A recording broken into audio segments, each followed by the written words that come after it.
Добър вечер. Аз съм Гено Генов от пчеларска ферма Генове. И нашето трето-четвърто, не знам кое е видео, ще бъде нощно видео.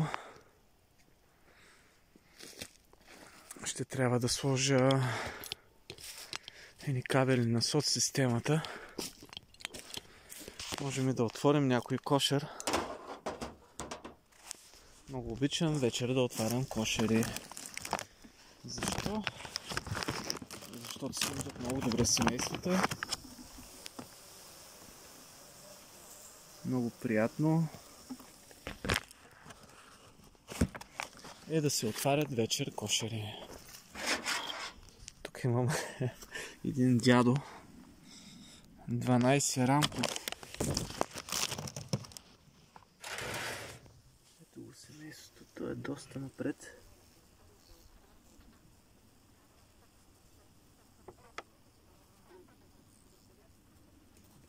На 1, 2, 3, 4, 5, 6 междурамия.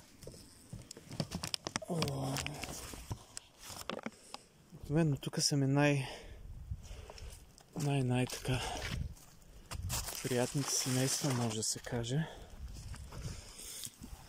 И видя само как са нещата, има нужда да правя някакви гимнастики по-раничко. Виждам, че назад имат мед. Все още имат мед. Така че осведомителни прегледи трябва да се правят. Тук са почти еднакви.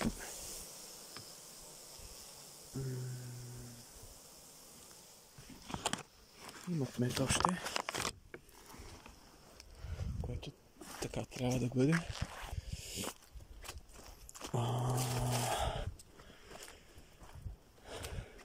Изглежда всичко нормално.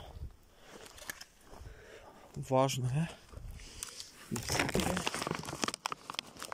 за разлика от миналата вечер.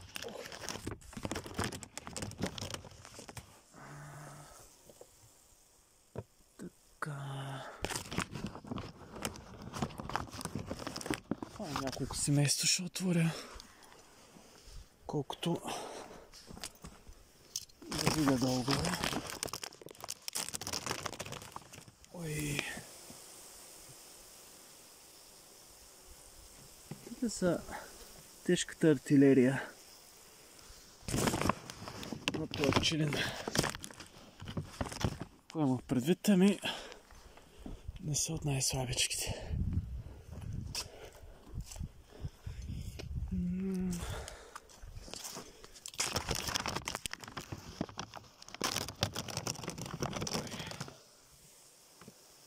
Почти всичко е на 80 рамки. Има някой на 6, както видяхме вие.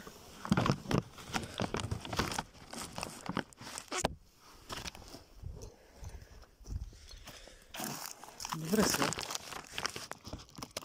Но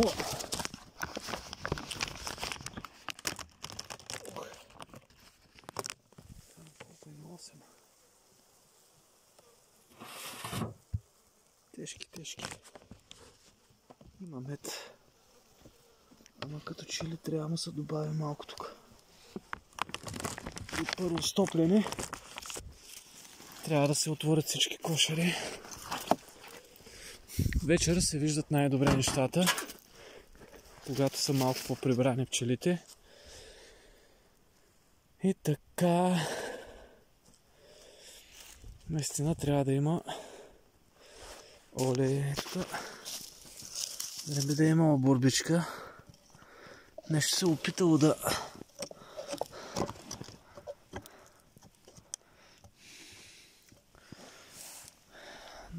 свали това стеснението. Хайде, стига, толкова съм проверявал.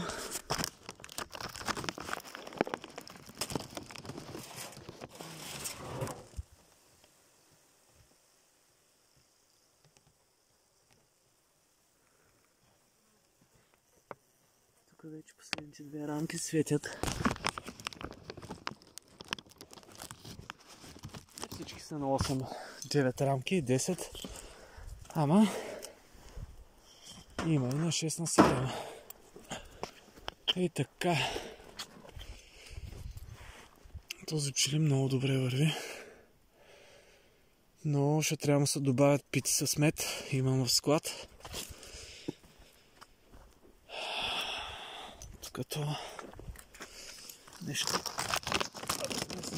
Ой, бачи коля. Това е много сет. Това пчелин е малко като на Никола Костадинов. Това е моят приятел.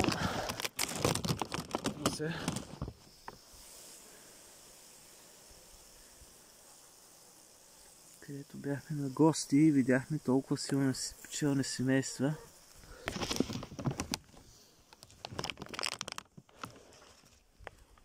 И така, общо взето това е едно бързо включване.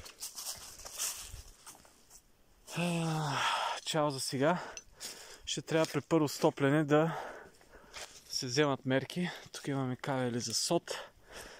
Трябва да ги сложа. Пчелина трябва да се охранява. И всичко да е под контрол. Хубава вечер от мен.